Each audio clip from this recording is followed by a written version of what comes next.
La sabiduría interior atrae todo lo que debes comprender. Budismo práctico. La sabiduría interior no es un cúmulo de datos, fórmulas o definiciones que podamos exhibir como un trofeo mental. Es, antes que nada, una forma de estar en el mundo. Desde la perspectiva del budismo práctico, comprender no es solo saber, sino encarnar una lucidez que transforma la relación con la experiencia, con el otro y con uno mismo.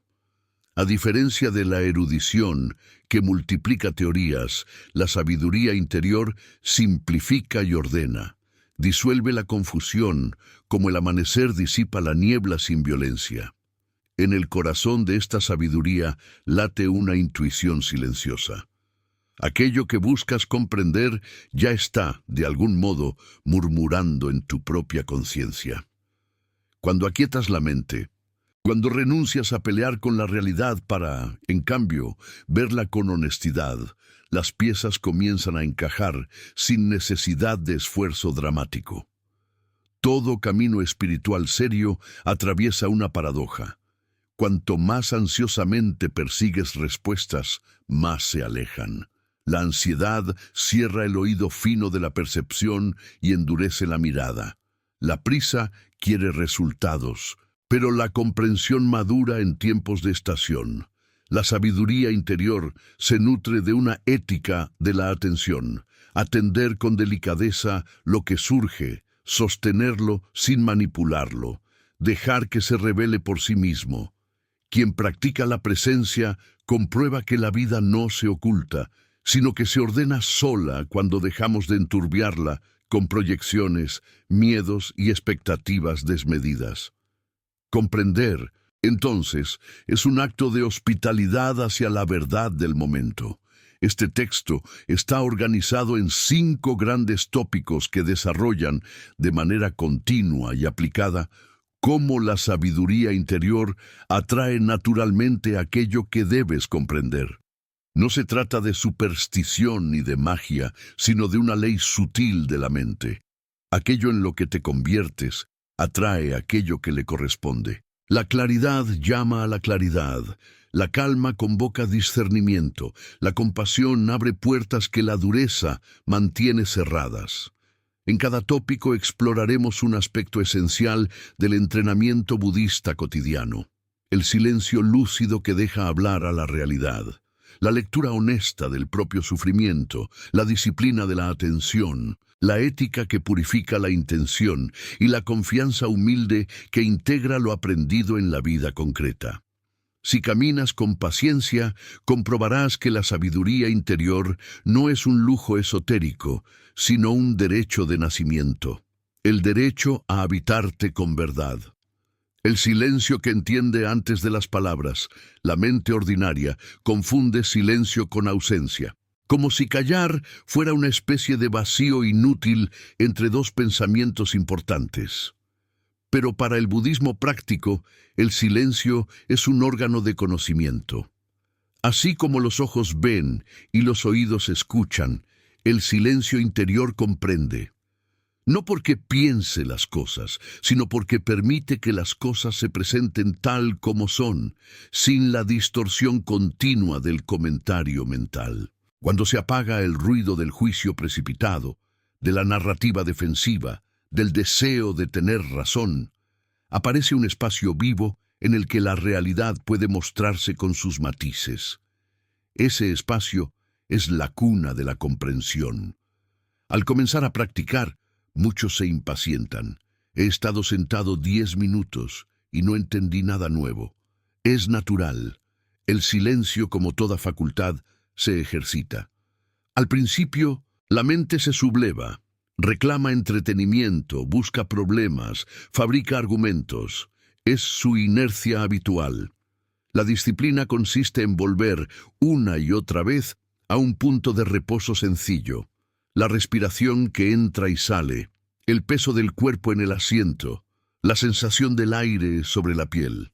Este retorno no es una huida de la vida, sino un acto de higiene mental. Cada vez que vuelves, desmontas un poco la maquinaria de la reactividad y en esa desactivación progresiva algo se aclara. La aclaración llega de formas sutiles. No siempre trae frases redondas. A menudo es un cambio de textura en la percepción. Aquello que antes te irritaba, ahora te resulta neutro. Lo que te parecía urgente pierde su premura. Una intuición suave te sugiere el gesto oportuno. Es tentador atribuir estos cambios a casualidades, pero quien persevera reconoce un patrón. El silencio reorganiza la mente, y una mente reorganizada comprende con menos fricción. El insight, esa mirada que ve dentro, no es un relámpago caprichoso, sino el resultado orgánico de una mente menos contaminada por el barullo del yo. El silencio que comprende no es pasividad. Implica una delicada actividad de discernimiento. Observas cómo nace un pensamiento y cómo desaparece. Adviertes el impulso de defenderte o atacar. Reconoces la emoción que intenta secuestrar tu conducta. Esta observación sin violencia, pero con claridad, corta de raíz la identificación automática. No eres la cólera que te atraviesa, ni la tristeza que te pesa, ni el orgullo que te tensa. Eres el espacio en el que eso acontece. Este reconocimiento, repetido 1000 veces, desactiva el hechizo de la confusión. Y cuando la confusión pierde su poder, la realidad, incluso la difícil, se vuelve más inteligible. La comprensión que trae el silencio tiene una cualidad moral. No basta con ver las cosas con lucidez. Es necesario verlas con bondad. El silencio que excluye al otro, que congela el corazón, no es sabiduría, es retiro narcisista. La sabiduría interior escucha con compasión. Entiende la herida debajo del gesto torpe, la necesidad detrás de la demanda, el miedo debajo de la rigidez. Esto no significa justificarlo todo, sino interpretar desde un nivel más hondo. Quien interpreta con compasión comprende más, porque su mirada no se cierra en el agravio. Se abre al contexto, a las causas, a las condiciones. Esa apertura crea un campo de soluciones que el resentimiento nunca ve. Se podría objetar, ¿y qué gano con comprender si el mundo sigue siendo complejo? Ganas libertad. La libertad de no reaccionar a ciegas, de no repetir viejos guiones, de elegir respuestas más sabias. El sufrimiento innecesario nace en gran medida de no entender. No entender por qué me afectan tanto ciertas palabras. No entender por qué repito relaciones que me dañan. No entender por qué trabajo sin alegría. El silencio te vuelve investigador de ti mismo y de la vida. Un investigador que no colecciona teorías, sino evidencias vivas. Con el tiempo emergen regularidades claras. Cuando tu intención es limpia, tu mente se aquieta. Cuando te aferras, te turbas. Cuando te sueltas con confianza, las cosas vuelven a su cauce. Estas regularidades son comprensiones operativas, no dogmas. Te orientan en medio de lo cambiante. El entrenamiento del silencio práctico puede desplegarse en la agenda más común. Mientras esperas en una fila, mientras te sirves agua, mientras inicias una conversación difícil, puedes activar 3 gestos: pausar, sentir, permitir. Pausas para no precipitarte, sientes el cuerpo para anclarte en el presente, permites que lo que es, sea, sin añadir una segunda capa de drama. En esa tríada mínima ocurre la alquimia. A veces es tan discreta que podrías pasarla por alto, pero si prestas atención, verás que tus decisiones nacen menos desde la defensa y más desde el contacto real con la situación. Decidir desde el contacto es comprender en acción. Hay una dimensión silenciosa que aclara especialmente los conflictos. En la disputa, cada parte defiende su historia como si fuera la realidad total. El silencio, en cambio, te permite tomar distancia de tu relato. Lo miras como miras una nube, aparece, forma figuras, pasa. Al no quedarte pegado a él, puedes escuchar el relato del otro sin sentir que desaparecerás si cedes. Este desplazamiento de foco, del yo a la situación, es profundamente liberador. Comprendes no solo qué quiero, sino qué necesita el conjunto para que algo bueno sea posible. La sabiduría interior, por eso, tiene un instinto de armonía.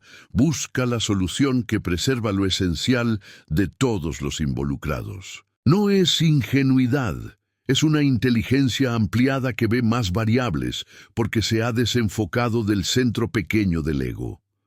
Otro fruto del silencio es la capacidad de detectar la raíz de los problemas, en vez de perseguir sus ramas. La mente ruidosa corre tras síntomas. La silenciosa pregunta por causas. Si te descubres repitiendo una conducta que te hiere, puedes castigarte o puedes observarla con paciencia hasta identificar el resorte que la dispara. Tal vez sea miedo a no ser querido, tal vez sea vergüenza no mirada, tal vez sea la costumbre de postergar lo que te confronta. Cuando la causa aparece con nitidez, la acción adecuada se vuelve obvia. No necesitas heroicidades, sino precisión. La precisión es hija de la comprensión, y la comprensión es hija del silencio.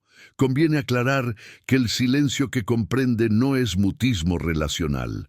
No es callar cuando hace falta decir la verdad.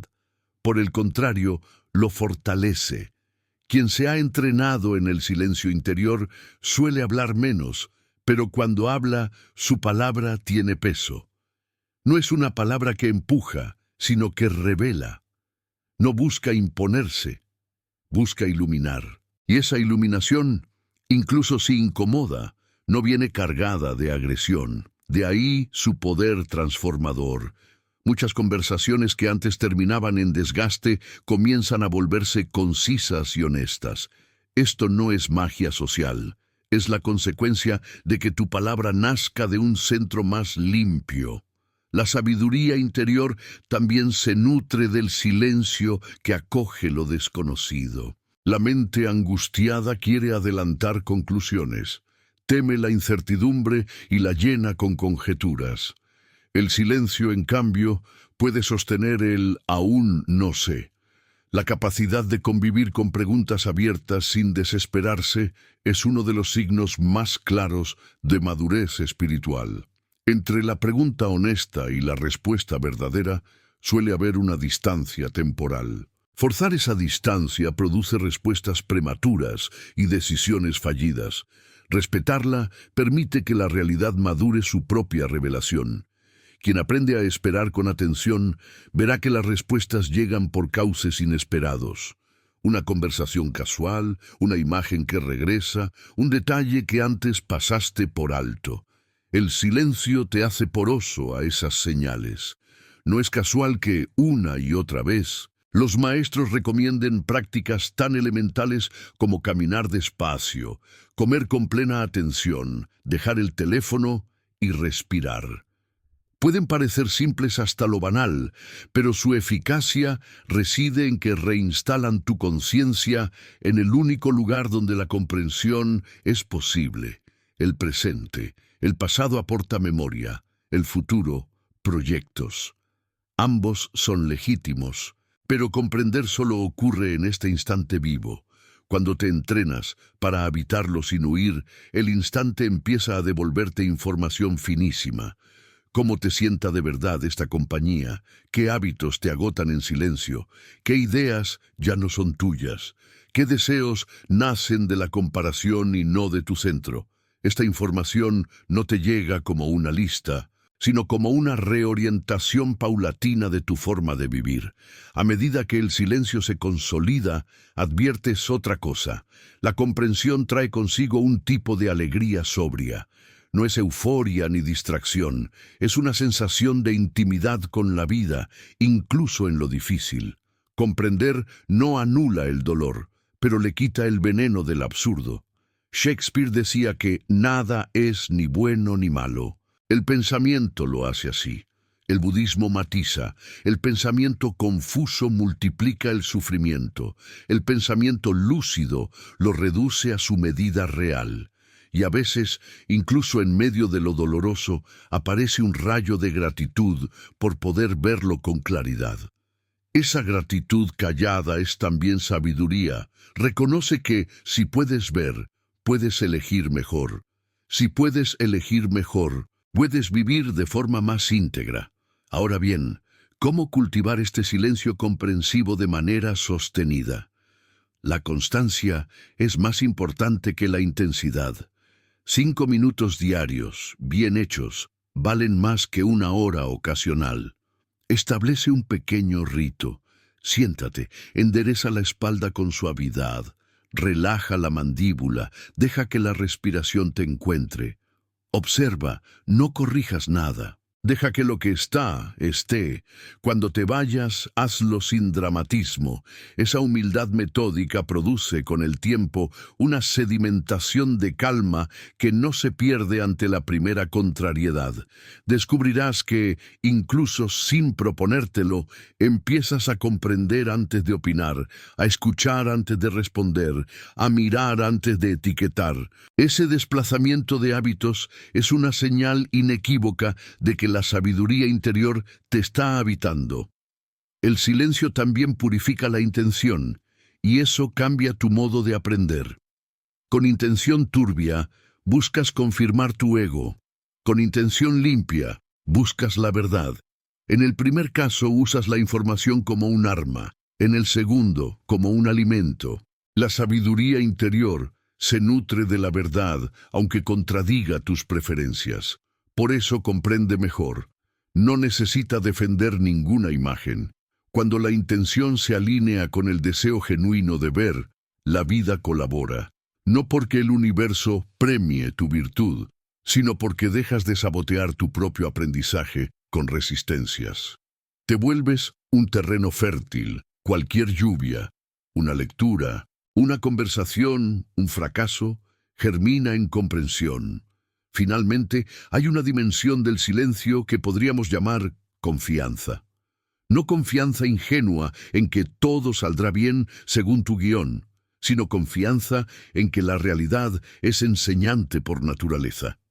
Si te dispones a aprender, la vida se vuelve maestra. La confianza disuelve el tono defensivo y con él gran parte del ruido mental. Sin esa tensión constante, el organismo entero se vuelve más receptivo, y en un organismo receptivo, la comprensión florece con más facilidad. Esta es la atracción de la que hablamos. No atraes respuestas porque las exijas, sino porque te conviertes en aquello que puede recibirlas. Cuando miras hacia atrás, después de meses de práctica sincera, notas algo hermoso. No es que hallaste las respuestas, es que dejaste de bloquearlas. Estaban ahí, esperando a que te volvieras lo bastante silencioso para escucharlas sin distorsión. La sabiduría interior no es un tesoro escondido más allá de ti. Es tu naturaleza cuando no estás ocupado en taparla. Por eso atrae lo que debes comprender, porque finalmente te has vuelto un acuerdo entre lo que eres y lo que ves. Al cierre de este primer tópico, te propongo un experimento sencillo para los próximos 7 días. Cada vez que sientas el impulso de reaccionar, defenderte, explicar demasiado, acelerar, haz una pausa de 3 respiraciones profundas. Pregúntate, ¿qué está ocurriendo de verdad más allá de mi relato? No busques una frase redonda, busca un contacto real con el momento. Verás que, en esa micropausa, el silencio te da una pista, un matiz, un gesto más sabio. Si lo sigues, habrás comprendido algo sin necesidad de ruido, y paso a paso, comprensión tras comprensión, tu vida entera empezará a ordenarse alrededor de ese centro silencioso que ya eres. Si este contenido te está ayudando a encontrar mayor claridad y a cultivar una sabiduría interior práctica para tu vida diaria, te invito a suscribirte al canal. Tu suscripción sostiene este espacio y te conecta con nuevas reflexiones y prácticas semanales que pueden acompañar tu camino hacia una mente más clara y un corazón más libre.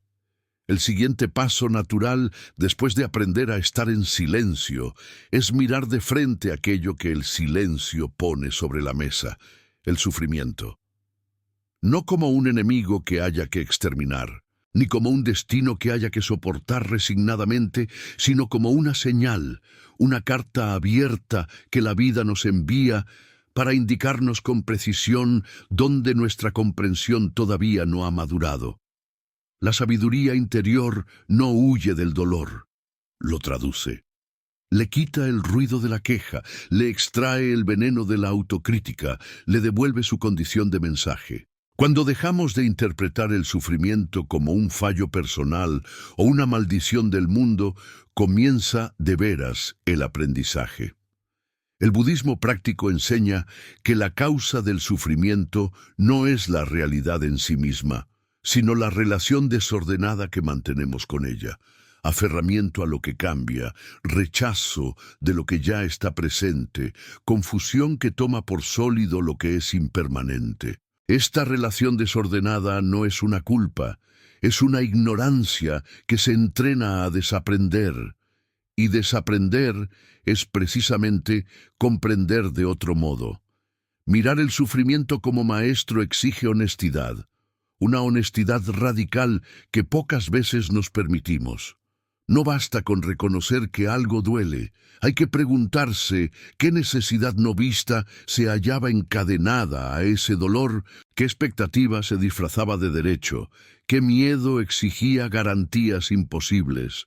Una discusión repetida con la misma persona quizá no sea mala suerte, sino la insistencia de tu mente en forzar al otro a desempeñar el papel que tú deseas.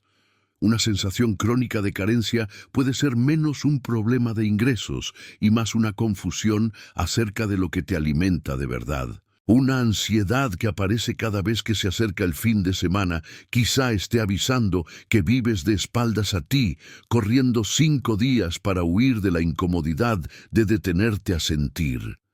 Cada dolor tiene su gramática. Aprenderla requiere paciencia y ternura. La ternura es clave. Sin ella, el examen se vuelve acusación y la acusación nos cierra los ojos. Con ternura, en cambio, la mente se ablanda y el corazón se atreve a ver lo que antes defendía con uñas y dientes. Esta lectura honesta comienza por el cuerpo. El sufrimiento, antes de convertirse en pensamiento, se vuelve tensión, calor, nudo, apagamiento, insomnio, rigidez. Si entrenas la atención, descubrirás que puedes interceptar el dolor en sus primeras fases, cuando aún es sensación y no relato. Pones la mano en el abdomen y respiras, y ahí notas esa piedra de ansiedad que reclama urgencia. Te detienes a beber agua en silencio y sientes las mandíbulas crispadas, como si apretaran una idea con demasiada fuerza. Al darte cuenta a tiempo, puedes acompañar la sensación en vez de dejarte secuestrar por ella.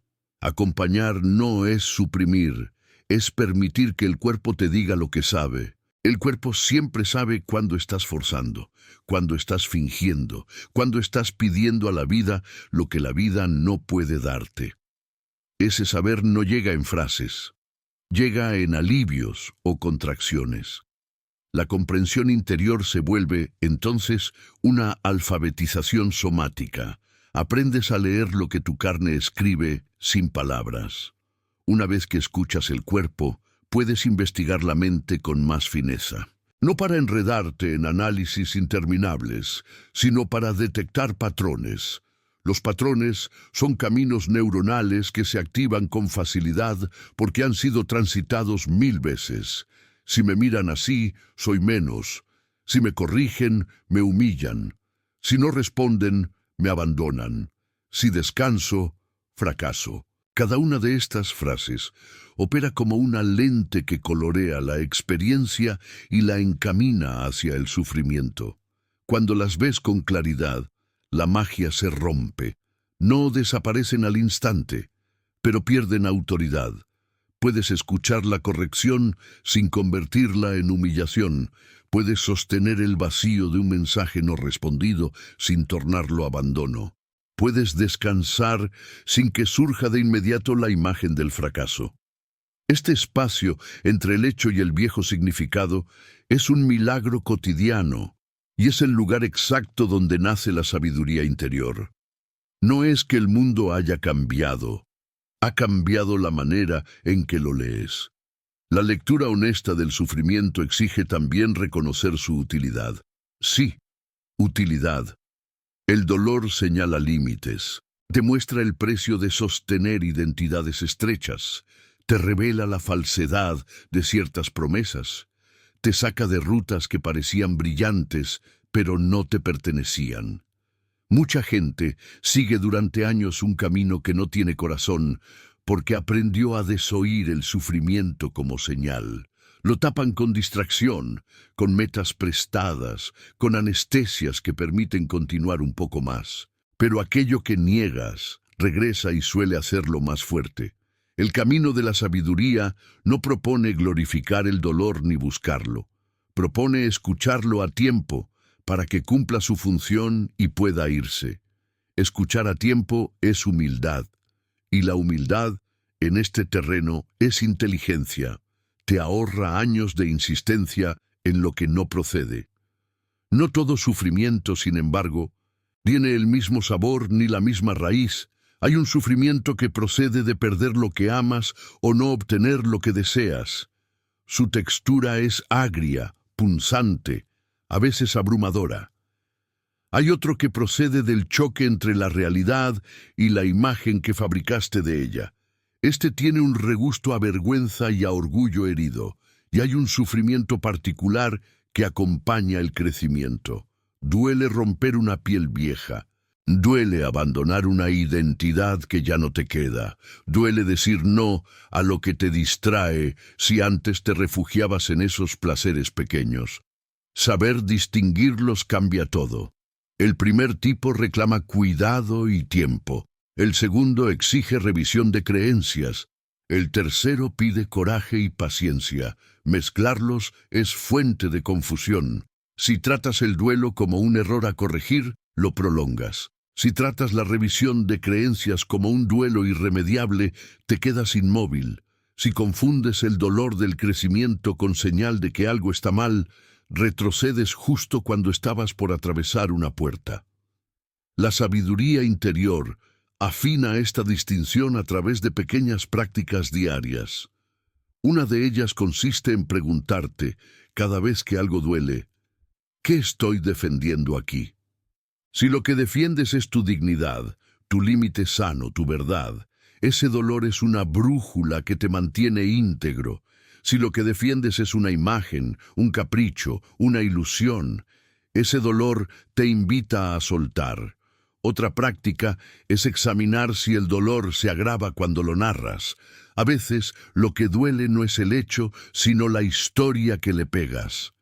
Si me dijo esto, entonces nunca me quiso. Si esto no salió, jamás podré lograrlo. Si cometí este error, no merezco confianza. Cuando detectas el pegamento de la generalización, lo retiras y devuelves al hecho su tamaño real.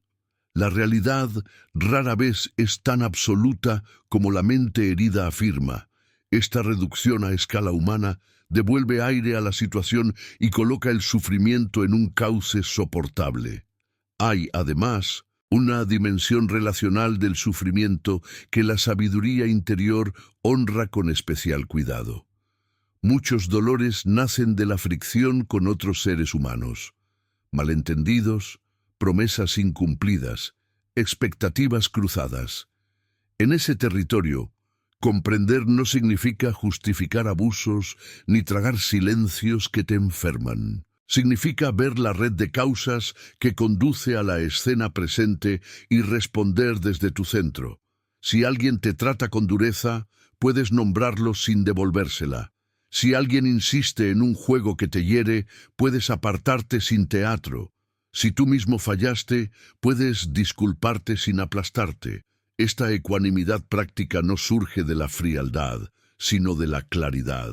Sabes que añadir más ruido no ilumina, y la claridad relacional es un imán que reordena vínculos. Algunos se reencuentran en un nivel más honesto, otros se disuelven porque ya no hay coartadas para sostenerlos. Esa disolución puede doler, pero ahorra sufrimiento mayor. Acompañar el sufrimiento propio también educa la mirada hacia el sufrimiento ajeno. La compasión verdadera no mira desde arriba, no consuela con fórmulas, no se impacienta con los ritmos del otro. La compasión escucha sin invadir, ofrece sin imponerse, respeta los procesos. Y esa actitud, lejos de ser blanda, es profundamente eficaz. Muchas situaciones que intentamos arreglar a la fuerza se resuelven cuando ofrecemos presencia y silencio, la misma medicina que nos curó por dentro. La sabiduría interior sabe cuándo actuar y cuándo sostener. Distinguirlo es un arte. A veces el gesto más sabio es intervenir con firmeza. A veces, retirarse para no alimentar una dinámica tóxica. A veces, esperar a que la propia vida del otro le muestre lo que hoy no puede ver. Esta paciencia no es indiferencia, es confianza en que las comprensiones profundas no se imponen, se despiertan. Otro aspecto crucial de la lectura honesta del sufrimiento es el perdón. No el perdón hueco que dice todo bien para evitar el conflicto, ni el perdón utilitario que espera una recompensa moral, sino el acto íntimo de liberar el nudo que te mantiene atado a una ofensa o a un error. Perdonar no borra el pasado, corrige la relación que tienes con él. Te devuelve la capacidad de aprender sin cargar cadenas. A veces, el perdón más difícil es hacia uno mismo. Hemos sido educados en una dureza que confunde disciplina con desprecio, responsabilidad con culpa eterna. El budismo práctico propone una responsabilidad lúcida. Asumes lo que hiciste, reparas lo que puedes, te comprometes a aprender y sueltas el látigo. Ese soltar no te envilece, te dignifica. Una persona que se perdona de verdad deja de repetir aquello por lo que se acusaba, no por miedo al castigo, sino por amor a la verdad recién descubierta. Podemos también considerar la relación entre sufrimiento y deseo. Muchos dolores vienen de deseos legítimos, mal orientados o exagerados. El deseo en sí no es enemigo, es energía de vida. Pero cuando el deseo se engancha a lo imposible o a lo que contradice tu centro, se vuelve fiebre. La sabiduría interior no aplasta el deseo, lo refina. Te enseña a querer lo que es bueno para ti y para los demás, a quererlo con intensidad serena, a trabajar por ello sin confundirlo con tu valor. Querer así duele menos, porque no te rompe cuando la realidad toma otros rumbos. Y, paradójicamente, un deseo así realiza más, porque su fuerza no se desperdicia en fantasías ni en comparaciones, sino que se canaliza en acciones concretas y repetibles. Esta sobriedad del deseo es una de las marcas más hermosas de la madurez espiritual. En la práctica cotidiana, todo lo anterior puede realizarse en ejercicios sencillos. Por las noches, antes de dormir, repasa el día y elige un momento de sufrimiento. Escríbelo tal cual. ¿Qué pasó? ¿Qué sentiste en el cuerpo? ¿Qué dijiste o callaste? ¿Qué interpretaste? Luego, reescribe la escena quitando las generalizaciones y conservando solo los hechos. Pregunta: ¿qué necesidad legítima estaba intentando cuidar? ¿Qué imagen estaba defendiendo? ¿Qué creencia se activó? Después, respira 3 veces con la mano sobre el pecho y di en voz baja: me permito aprender. Esto no resuelve todo, pero abre una grieta por la que entra el aire de la lucidez. A la mañana siguiente, practica un gesto coherente con lo aprendido.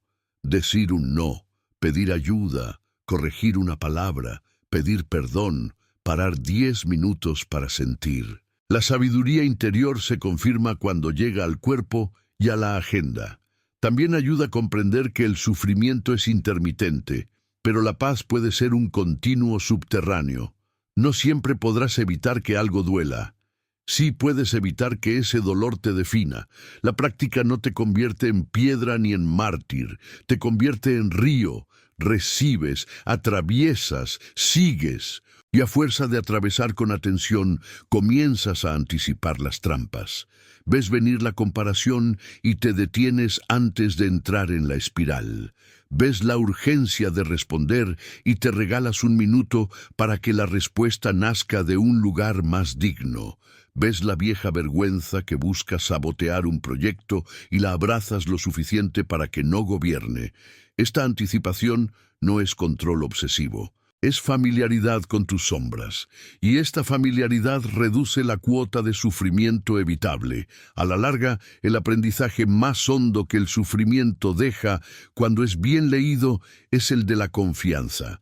Comprendes que la vida, con sus estaciones, no está contra ti, que incluso lo que te detuvo te estaba redirigiendo, que incluso lo que perdiste te despejó para recibir lo propio, que incluso tus errores fueron maestros, si supiste escucharlos sin orgullo.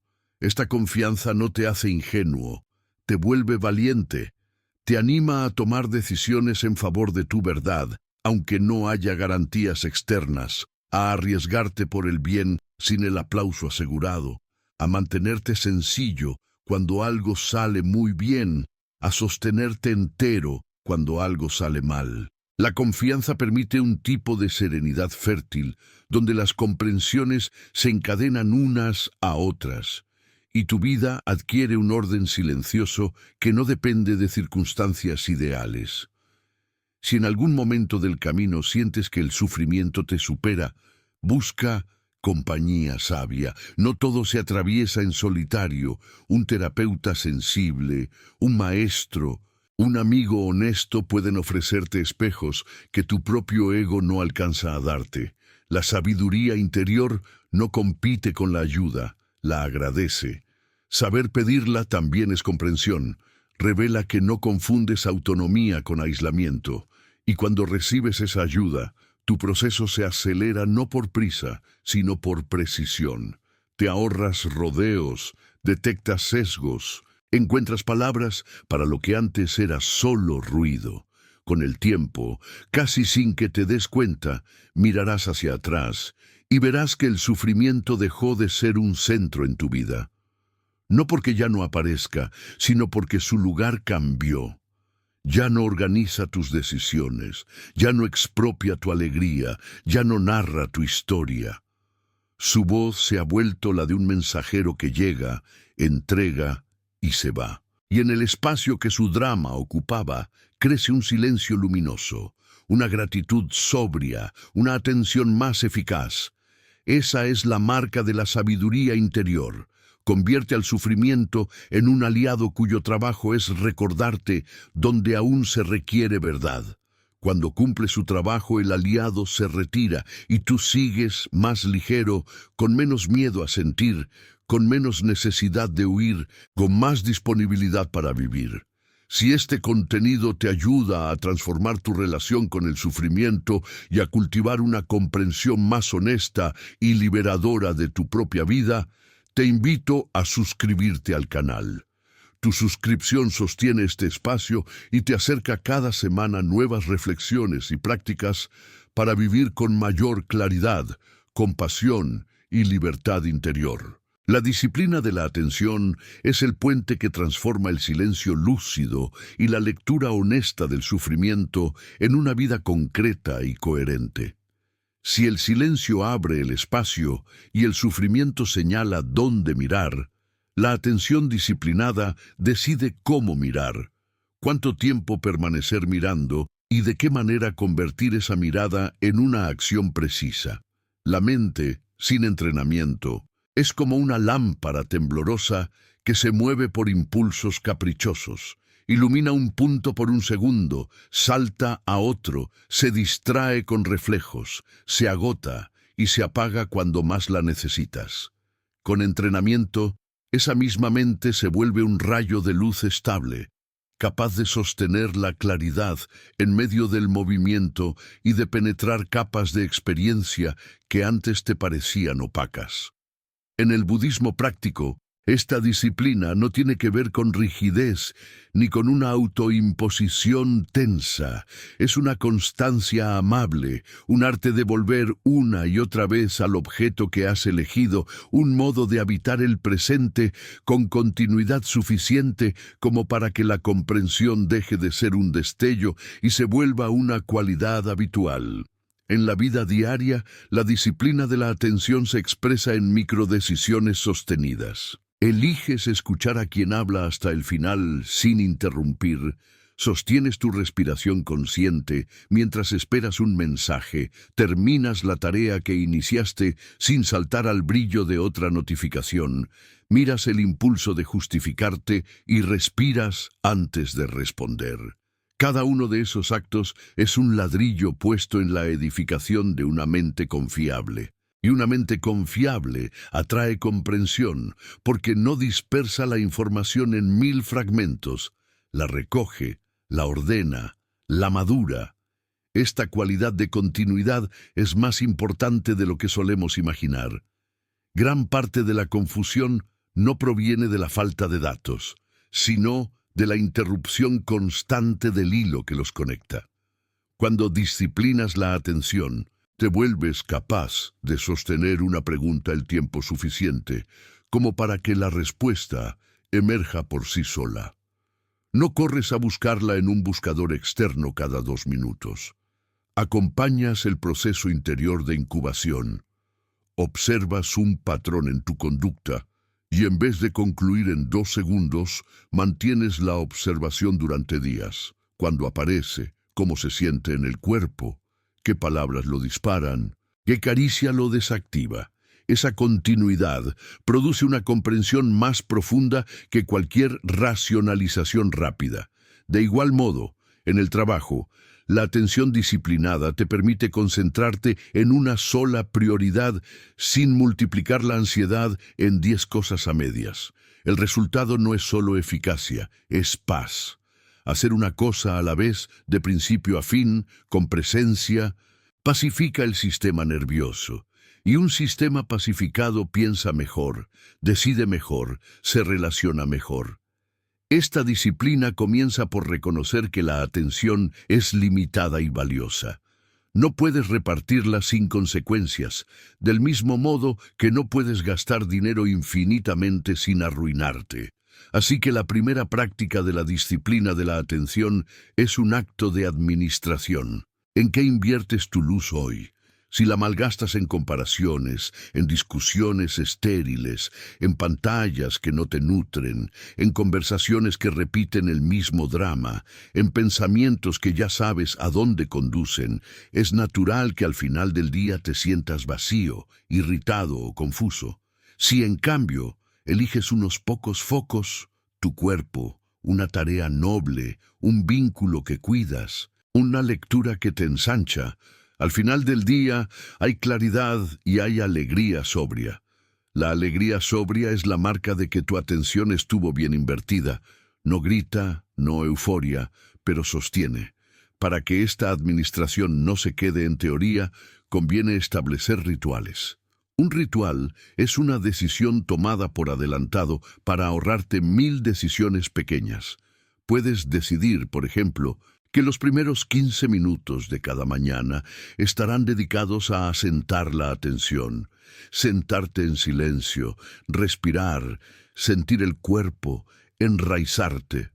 Ese enraizamiento no es una pérdida de tiempo, es la condición de posibilidad de todo lo demás. También puedes decidir que trabajarás por bloques sin interrupciones. Eliges una tarea, apagas notificaciones, pones un reloj durante 30 o 40 minutos y haces únicamente eso.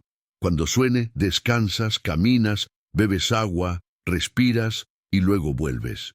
Esta alternancia protege tu atención de 2 peligros, la fragmentación y el agotamiento.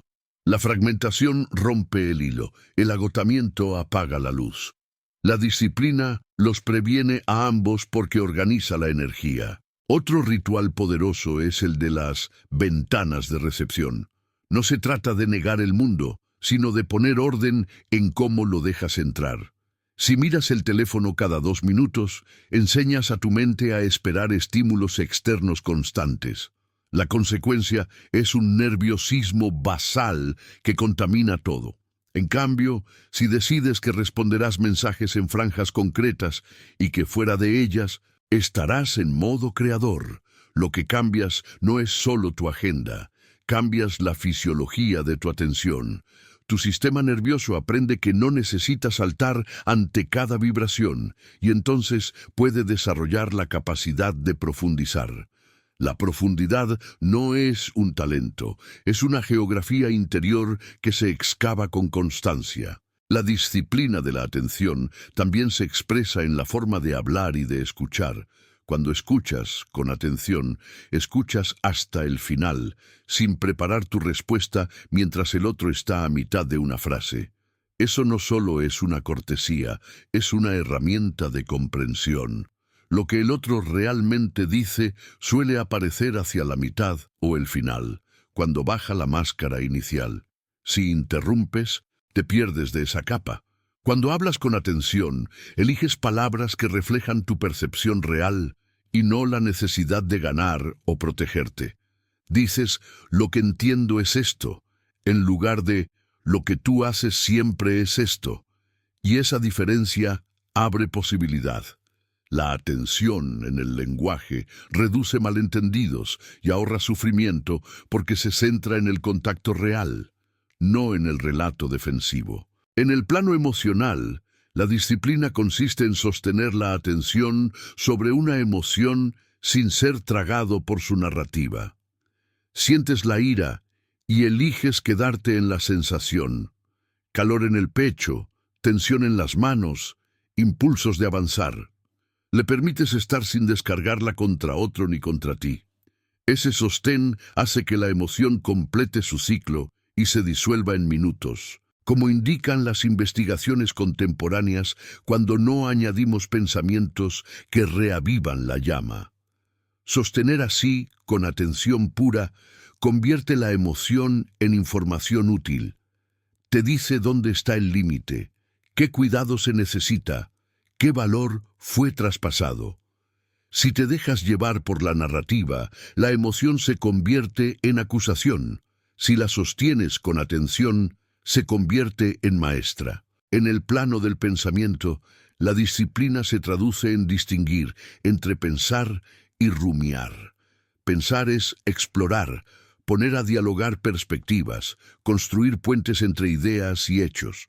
Rumiar es repetir los mismos argumentos con ligero maquillaje, sin avanzar 1 milímetro. La señal subjetiva es clara. El pensamiento fresco trae aire y alternativas. La rumiación cierra, ahoga y remacha viejas conclusiones. La disciplina de la atención reconoce la rumiación y la corta con delicadeza. No pelea con ella, no se insulta por estar ahí. Simplemente retorna al presente a través del cuerpo o de la tarea elegida, una y otra vez.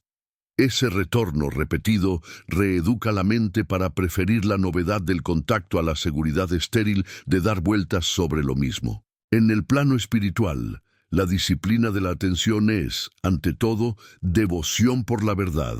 Devoción aquí no es sentimentalismo, es un compromiso silencioso con ver antes que imaginar. Cada vez que vuelves al cuerpo, al acto que haces, a la persona que tienes delante, a la respiración que te sostiene, estás apostando por la realidad. Y esa apuesta trae su recompensa. La realidad te muestra cosas que los conceptos no alcanzan. Ves que el miedo se disuelve cuando lo sientes en vez de explicarlo. Ves que la vergüenza se aligera cuando la nombras. Ves que la gratitud aparece cuando miras de verdad lo que ya está y no lo das por sentado. Esta devoción es la raíz de la fe práctica. Confías no en teorías, sino en que el contacto sostenido con lo que es te revelará lo que necesitas comprender. A veces se objeta que la disciplina de la atención mata la espontaneidad. Es al revés, la hace posible. Sin atención, reaccionas por hábito, no por libertad. Con atención, Puedes improvisar con inteligencia, porque ves el tablero y no solo tu pieza. Puedes cambiar de plan sin perder el centro. Puedes decir que sí o que no sin culpa. Puedes esperar o avanzar según lo que el momento pida y no según tu ansiedad. La espontaneidad que nace de la atención es sobria y creativa. No es capricho, es arte de responder. Una manifestación concreta de esta disciplina es la economía de entradas y salidas de tu día. Cada mañana elige 3 movimientos de entrada que nutren tu atención. Silencio, escritura breve para ordenar tu intención, movimiento corporal para despertar. Y elige 3 movimientos de salida que cierran el día con dignidad. Revisar con honestidad, agradecer con precisión, planificar lo esencial de mañana. Este comienzo y este cierre delinean una forma, y en la forma la atención se siente a salvo. Cuando se siente a salvo, florece. En los vínculos, la disciplina de la atención se vuelve una ética sutil. Si prometes estar, estás. Si ofreces tu escucha, apagas lo que interrumpe. Si te equivocas, lo ves y lo dices sin adornos. Esa coherencia es magnética, atrae confianza, y la confianza es un terreno fértil donde la comprensión compartida crece. Muchas conversaciones difíciles se vuelven posibles cuando ambas partes acuerdan cuidar la atención del encuentro, hablar por turnos, resumir lo que entendieron, no señalar culpas mientras la emoción está al rojo vivo, retomar con frescura después de respirar. Puede sonar metódico, pero la metodología protege lo valioso. En la creación de proyectos, la atención disciplinada permite sostener la visión sin perderse en detalles que no importan. Una mente entrenada distingue lo esencial de lo accesorio, construye lo mínimo vital que da vida a una idea y lo pone a prueba. Escucha lo que devuelve la realidad y ajusta. Esa escucha es atención aplicada. Sin disciplina, te pierdes en perfeccionismos que postergan o en improvisaciones que diluyen. Con disciplina, avanzas a pasos humanos que suman. La suma, con el tiempo, se vuelve un cambio que cualquiera llama suerte, pero que tú sabes que es fruto de una atención administrada con amor. También conviene hablar de los boicots internos que atacan la disciplina de la atención. Uno de ellos es la fantasía del ya debería. Ya debería estar más concentrado, ya debería haber terminado. Ya debería no distraerme. Ese ya debería agrega tensión y resta presencia. La disciplina auténtica suelta el látigo y elige la ternura firme. Vuelves ahora, vuelves sencillo, vuelves sin discurso. Otro boicot es la comparación. Esa persona logra sostener horas de enfoque, yo no. Compararte roba la fuerza exacta que necesitas para entrenar a tu medida. En vez de comparar, mide con honestidad tu punto de partida y crece desde ahí. 5 minutos hoy pueden ser 10 dentro de una semana. Esa progresión humilde funciona porque respeta tus ritmos y al respetarlos los expande. Hay un último punto que ilumina el sentido profundo de esta disciplina.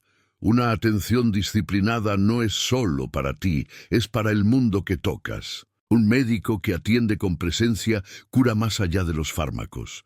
Un docente que escucha con todo su ser despierta el deseo de aprender. Un artesano que trabaja sin distraerse honra la materia y al cliente.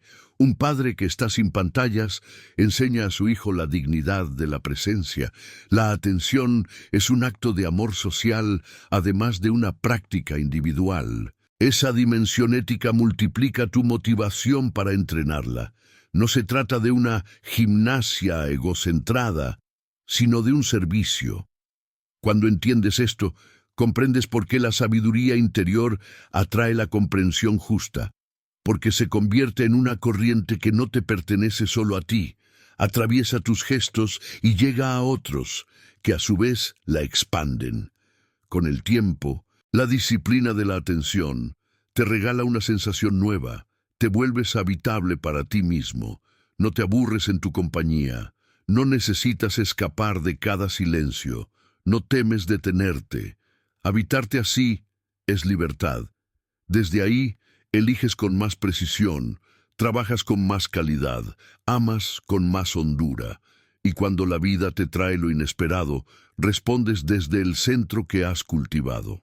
Ese centro no es una idea, es una experiencia corporal y mental de estabilidad suave.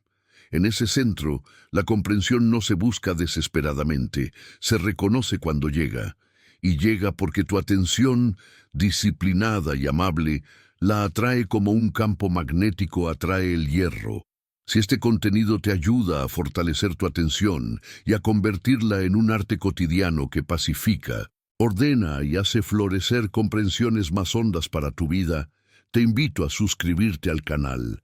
Tu suscripción sostiene este espacio y te acerca cada semana nuevas reflexiones y prácticas para vivir con claridad, disciplina amable y libertad interior.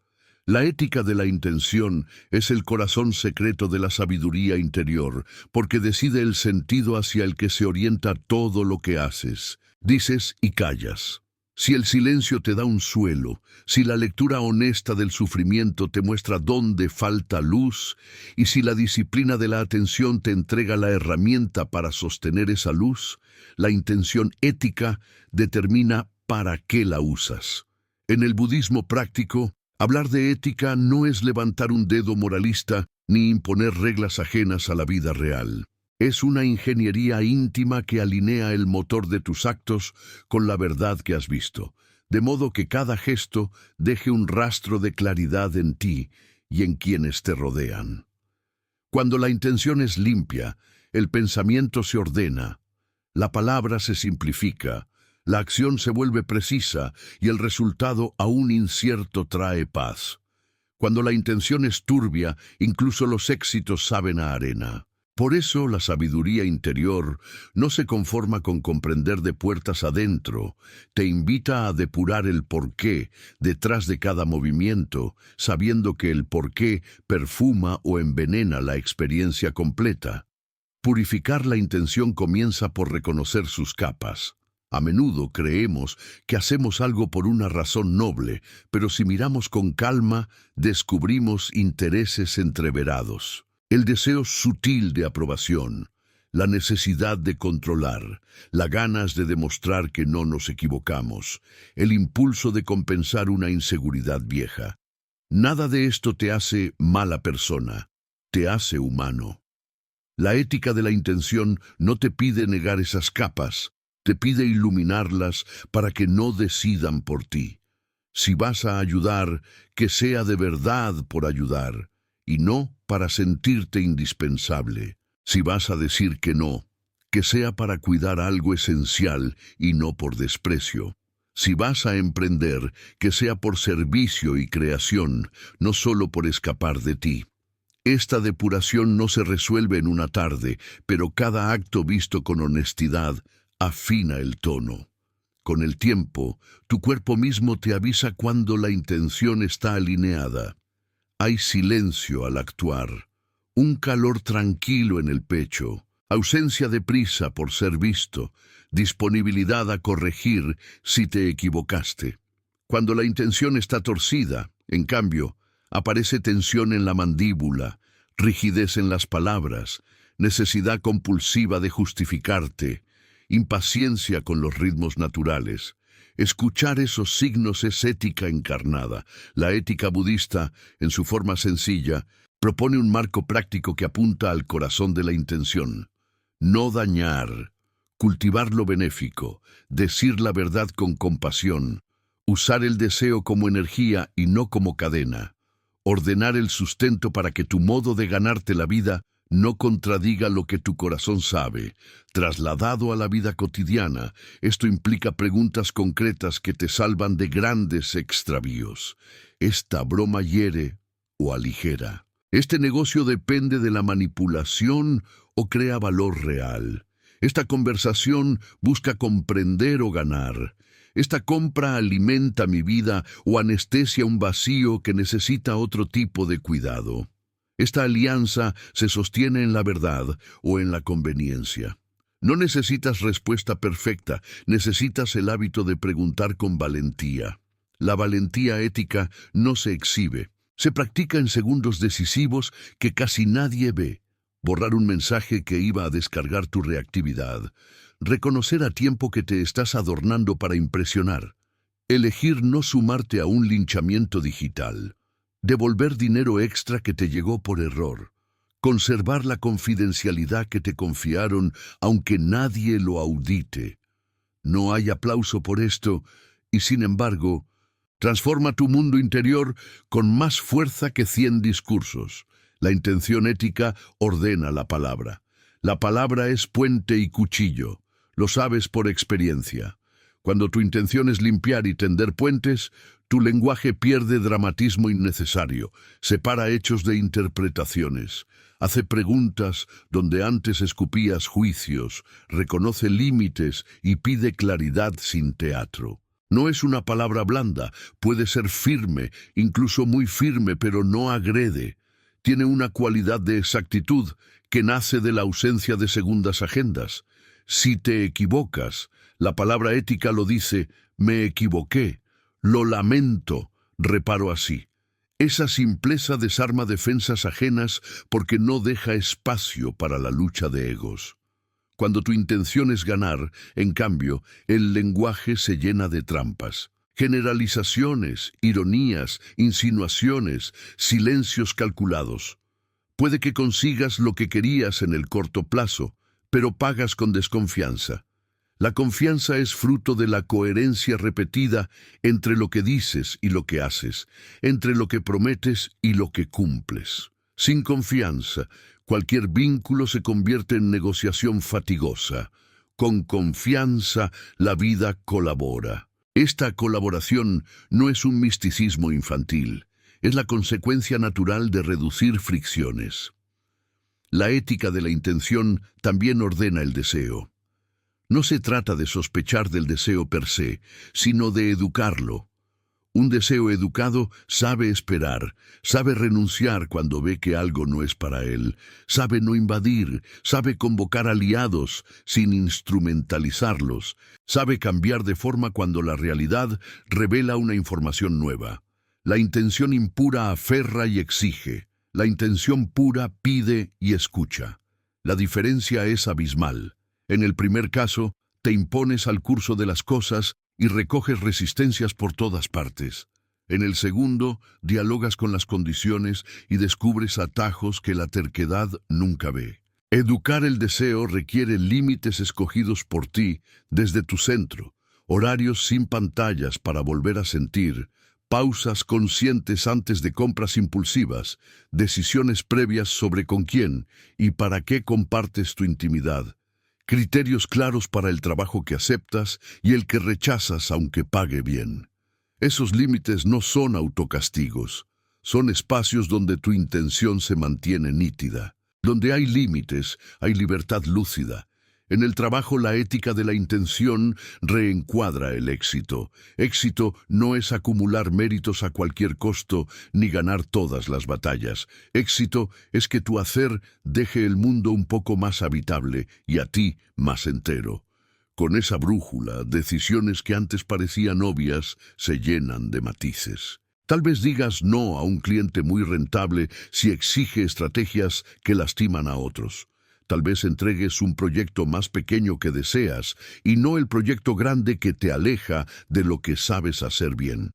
Tal vez reconozcas públicamente el aporte de tu equipo en lugar de absorberlo a tu nombre, porque tu intención es construir algo que dure, no solo sumar brillo propio. Estas decisiones tienen costo, claro, pero el costo de no tomarlas es mayor. Vivir dividido, gastar energía en sostener una apariencia, depender cada vez más de resultados externos para sentirte valioso. La ética de la intención simplifica.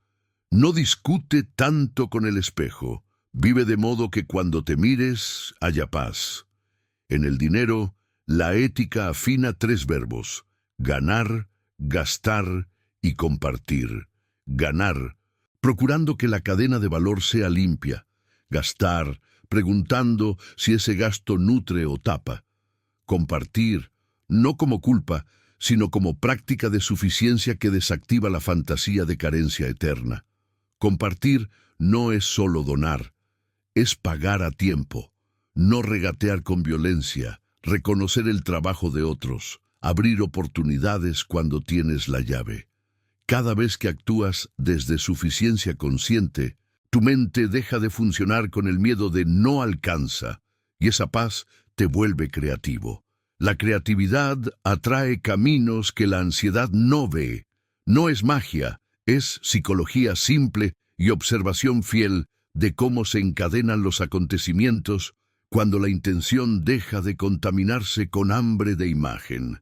En los vínculos, la ética de la intención distingue entre amar y usar. Amar es querer el bien del otro, incluso si no coincide con tu guión. Usar es buscar alivio personal en el otro aunque lo dañe. Nadie se confiesa usando. Pero si te miras con coraje, puedes detectar señales.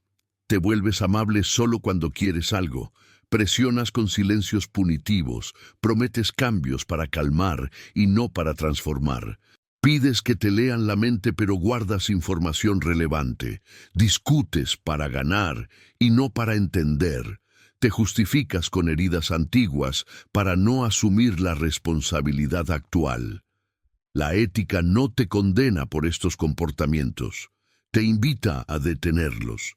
Cada acto de honestidad, decir que no puedes sostener una promesa, admitir que ahora no tienes espacio, reconocer que algo dejó de ser justo, duele un poco, pero evita sufrimientos grandes, y sobre todo te devuelve la dignidad de tratar al otro como fin y no como medio.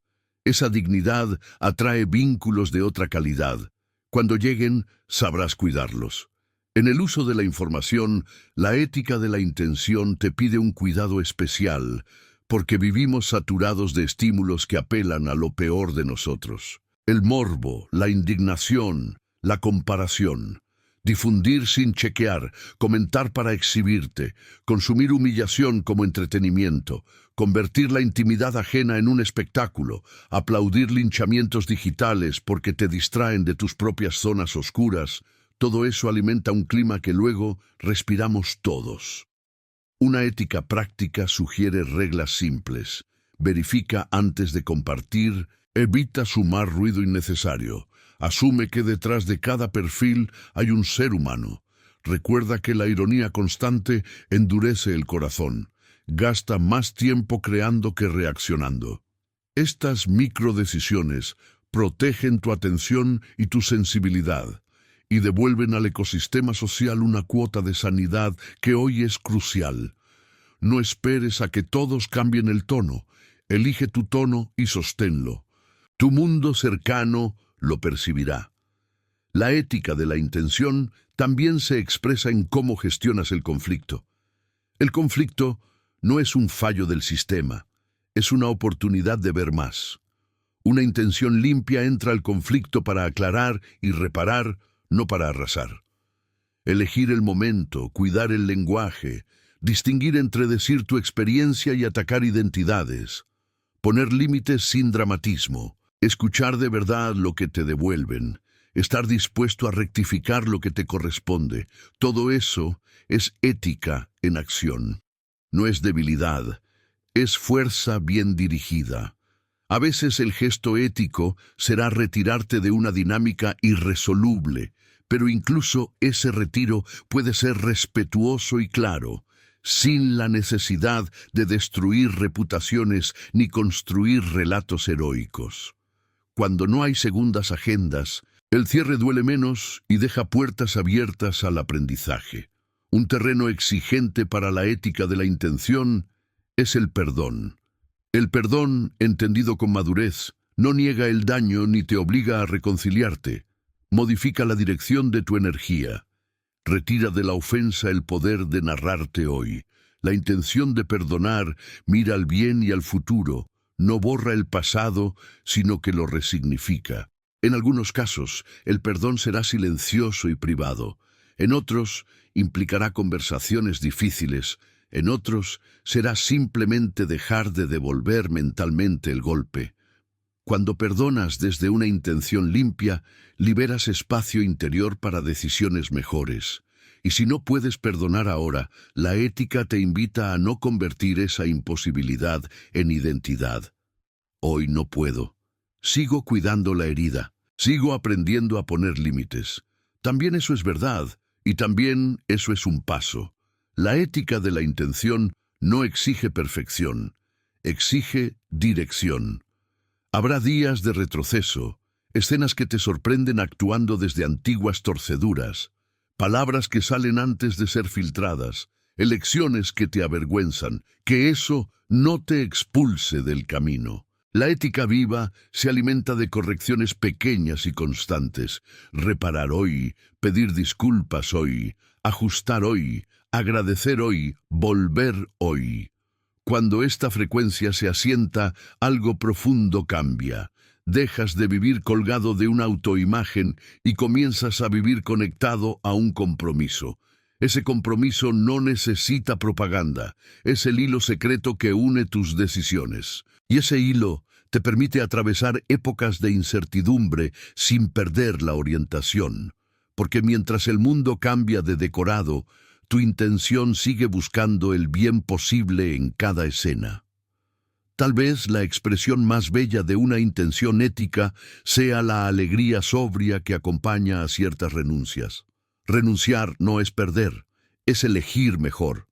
Cuando renuncias a una ventaja injusta, a una seducción que desordena, a una comodidad que atrofia, a una revancha que promete placer pero siembra resentimiento, sientes una especie de liviandad.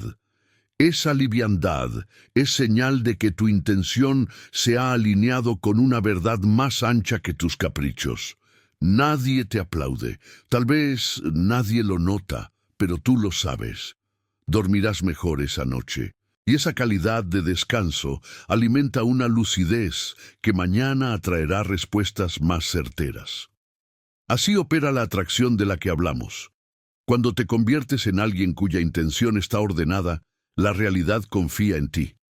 La confianza de la realidad se manifiesta en oportunidades que llegan, en ayudas imprevistas, en puertas que se abren cuando actuaste de acuerdo con lo que viste, en intuiciones que aparecen a tiempo porque no las has ensuciado con autoengaños. Para sostener esta ética, puedes cultivar votos silenciosos, breves y concretos que renuevas cada mañana. Hoy cuidaré mi palabra. Hoy preferiré comprender a ganar. Hoy no usaré el dolor de nadie como entretenimiento. Hoy no sacrificaré lo esencial por lo urgente. Hoy pediré perdón a tiempo. Hoy diré que no cuando sea no. Hoy daré gracias por 3 cosas específicas. Estos votos no son juramentos solemnes que te encadenan, son recordatorios que orientan tu día como faros humildes. Si fallas, no rompes el faro, vuelves a encenderlo. Con el tiempo, dejan de ser votos para convertirse en rasgos de carácter. Y el carácter, a su vez, te protege cuando te faltan fuerzas, porque actúas por costumbre buena incluso en días grises. Esta ética no se reduce al ámbito privado, tiene consecuencias cívicas. La suma de intenciones limpias cambia el aire de una casa, de un equipo, de una comunidad. Un jefe que respeta a su gente crea creatividad. Un médico honesto crea confianza. Un periodista fiel a la verdad fortalece la democracia. Un comerciante justo sostiene la red. Un vecino amable convierte una escalera en un lugar habitable. No subestimes el poder de lo pequeño cuando se repite. El cinismo te dirá que nada cambia. La experiencia te mostrará que sí. Basta pensar en las atmósferas distintas que has habitado. Algunas invitan a ser mejor, otras invitan a fingir. Tú puedes ser foco de una atmósfera que invita. Esa es, quizá, la manera más concreta en que la sabiduría interior atrae comprensión. Convierte tu entorno en un campo donde la verdad florece con menos esfuerzo. Cuando esta ética madura, se vuelve alegría serena. No porque tu vida sea perfecta, sino porque sabes de qué lado te colocas cuando toca decidir. Ya no negocias lo esencial por miedos pequeños. Ya no malgastas tu atención en peleas estériles. Ya no conviertes al otro en objeto. Ya no usas tus dones contra lo que amas.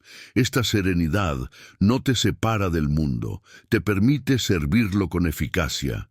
Y entonces comprendes algo que al principio era solo una frase bonita, que la sabiduría interior no acumula respuestas para exhibirlas, sino que afina la intención para que cada respuesta nazca del lugar correcto.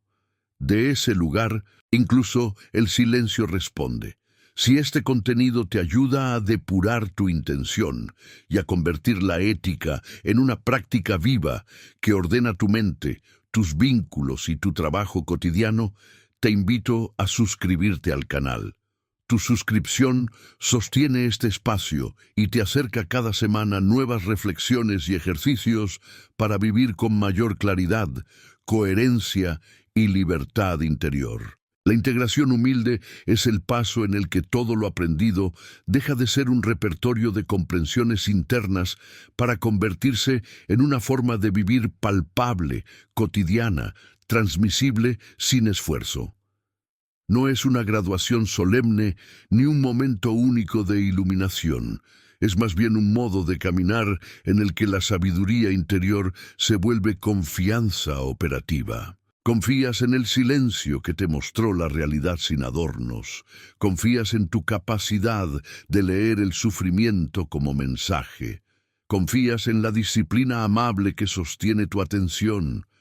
Confías en la ética de tu intención que orienta hacia el bien posible. Y sobre todo, confías en que la vida misma continúa enseñando a cada paso. Esta confianza no es altanera ni ingenua. Es humilde porque se sabe en entrenamiento permanente y es firme porque reconoce evidencias repetidas. Cuando integras, ya no actúas para probarte nada.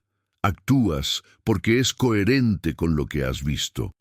La paz no depende del resultado, aunque desees que salga bien. Depende de haber respondido desde el centro que reconoces como verdadero.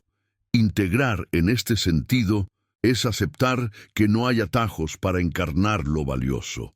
La mente ansiosa pide garantías, quiere que, después de cierto número de meditaciones, todo conflicto cese, que luego de comprender una herida nunca más reaparezca, que al disciplinar la atención, el mundo entero se ajuste a tu calendario, que al purificar la intención, las puertas correctas se abran de inmediato. La experiencia se encarga de desmentir esas fantasías con gentileza fértil. El conflicto vuelve en otra forma.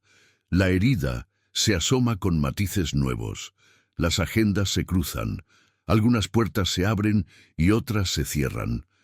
Lejos de ser un fracaso, esa dinámica confirma la necesidad de integrar. La integración no promete inmunidad a lo cambiante, promete plasticidad. Recuperas el equilibrio cada vez más rápido, vuelves al cuerpo antes de que la narrativa te trague. Reconoces los viejos patrones con anticipación, ajustas el curso con menos drama. La humildad consiste en admitir que vas a seguir aprendiendo, y la confianza consiste en saber que ya no aprendes a ciegas. La integración humilde reorganiza la relación con el tiempo. Ya no vives como si corrieras detrás de la vida, intentando atraparla para gobernarla con tu agenda mental. Tampoco te resignas a un fatalismo que te vuelve espectador pasivo. Se instala una temporalidad práctica. Haces lo que te corresponde hoy, con la máxima presencia de que seas capaz. Ordenas el terreno para que lo valioso tenga donde enraizar y dejas aire a lo imprevisible. Este equilibrio entre lo que eliges y lo que permites libera mucha energía que antes se perdía en la ansiedad del control o en la apatía. Por ejemplo, si tu proyecto necesita estudio, trabajas tu bloque de estudio con seriedad, pero no llamas fracaso a cada interrupción inevitable, ni conviertes en catástrofe una jornada de menor rendimiento. Reajustas sin atacarte. Si un vínculo requiere conversación difícil, preparas la palabra, eliges el momento y entras con claridad. Si el diálogo no da frutos hoy, no fabricas una sentencia eterna, dejas espacio para que la realidad avance por otros carriles. Este trato con el tiempo vuelve más suave la vida y más nítidas las decisiones. Un signo claro de integración es que la sabiduría se vuelve concreta en lo pequeño. Dejas de confinar lo espiritual a lecturas o prácticas formales y lo dejas filtrar en la manera en que desayunas, respondes un mensaje, caminas por tu barrio, tratas a un desconocido, limpias tu casa, cierras el día. No buscas grandeza en gestos épicos, sino exactitud en gestos simples. Tomas menos y mejor, escuchas más y con interrupciones mínimas, hablas más corto y más verdadero, pides a tiempo, renuncias a tiempo, agradeces con precisión. Es asombroso el efecto acumulativo de estas elecciones discretas. Despejan ruido, afinan la percepción, encadenan comprensiones nuevas sin esfuerzo mental extra. Lo que parecía disciplina empieza a vivirse como una facilidad. Estás habituado a volver al presente, habituado a no sobrereaccionar, habituado a cuidar la intención. La costumbre se pone de tu lado. La confianza humilde también transforma la relación con el error. Mientras la comprensión es teórica, el error se vive como amenaza a la autoimagen. Cuando integras, el error se convierte en dato pedagógico. Hiciste más rápido de lo que debías, te enredaste en una promesa, hablaste antes de escuchar, adoptaste una postura rígida para no sentir incertidumbre. Lo ves, lo reconoces, reparas lo reparable y sigues. No niegas el impacto. Si lastimaste, te haces cargo. Pero no permites que el error colonice tu identidad.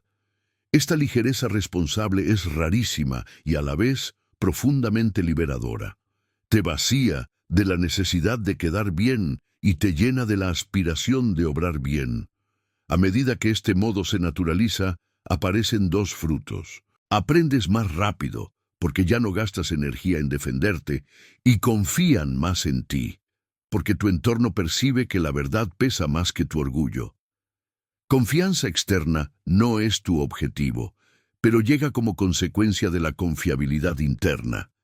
Integrar también significa coordinar inteligencias, la mente que analiza, el cuerpo que siente, el corazón que orienta hacia el bien, la intuición que sugiere por dónde. Cuando una de esas partes intenta dominar, se produce estrechez. Cuando dialogan, aparece creatividad sobria. Ante una decisión, puede que la mente vea ventajas y el cuerpo, sin saber por qué, se contraiga. Puede que el corazón quiera ayudar y la intuición susurre, no es el momento. Sin integración, desprecias una de esas voces según tu hábito. Con integración, incluyes todas y respondes en consecuencia. Tal vez postergas, tal vez reduces el alcance, tal vez pides más información, tal vez dices que no. Esta coordinación requiere práctica y valentía, porque a veces la decisión integrada contraría expectativas ajenas o te exige renunciar a brillos que alimentaban tu vanidad. La confianza humilde te sostiene. Confías en la evidencia íntima que ya has verificado y aceptas el costo de cuidarla. En el trabajo, la integración humilde te vuelve más simple y más eficaz. Ya no te defines por el cargo o por la aprobación fluctuante. Te defines por la calidad del servicio que entregas y por la honestidad con que aprendes.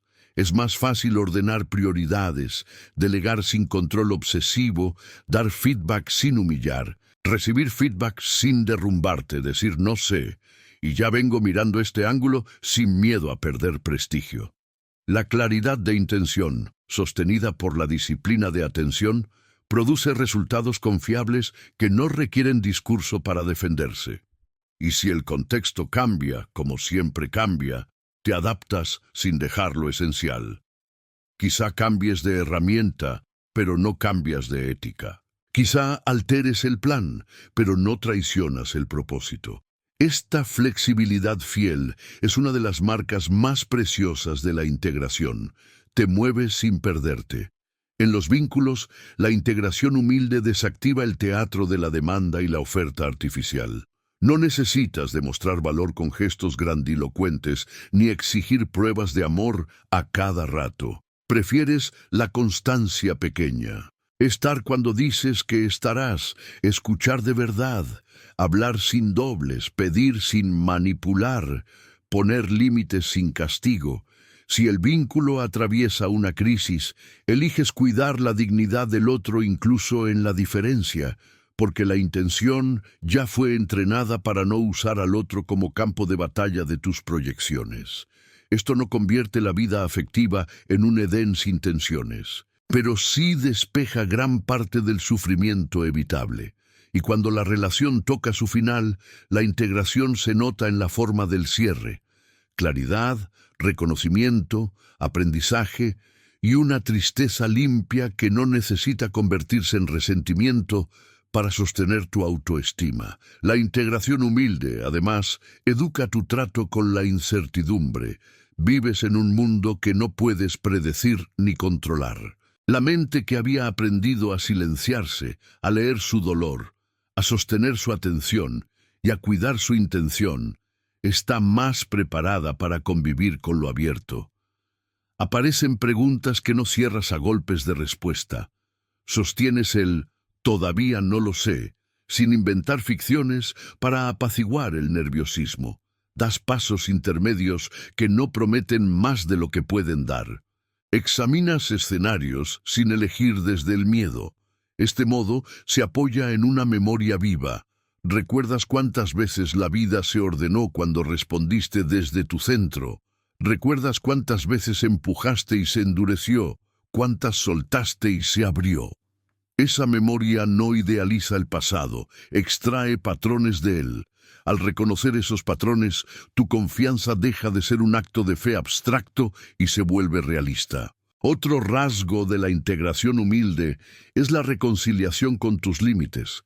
Se vuelve más claro qué puedes y qué no puedes sostener, y en lugar de avergonzarte por lo que no puedes, lo incluyes en tus decisiones.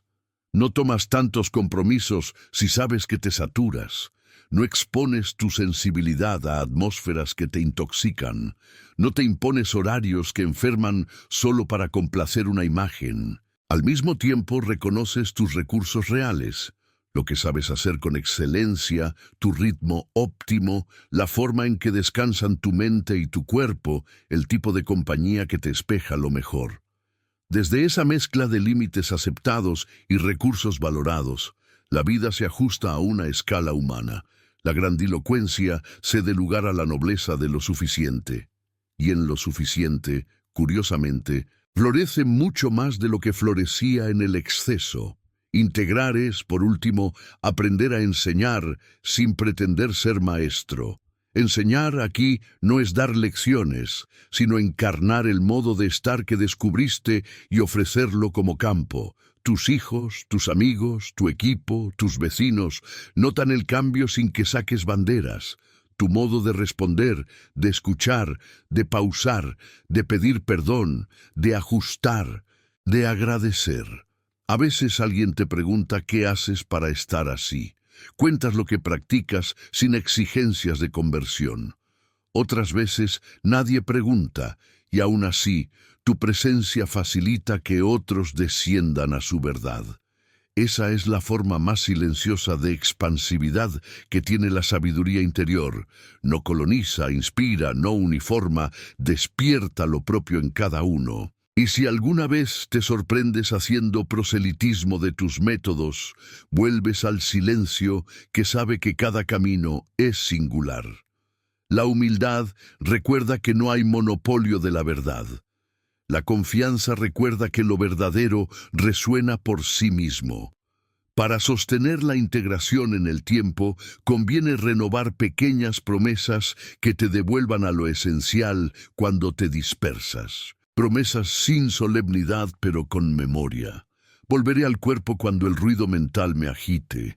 Leeré con honestidad aquello que duele antes de culpar a otros. Cuidaré una práctica mínima diaria de atención. Revisaré mi intención en los cruces decisivos. Aceptaré que no controlo los resultados y honraré lo que me corresponde. Nada de esto es heroico ni espectacular. Todo esto es decisivo. Con el paso de los meses, percibirás que la sensación de buscar comprensión se transforma en la sensación de reconocer comprensión.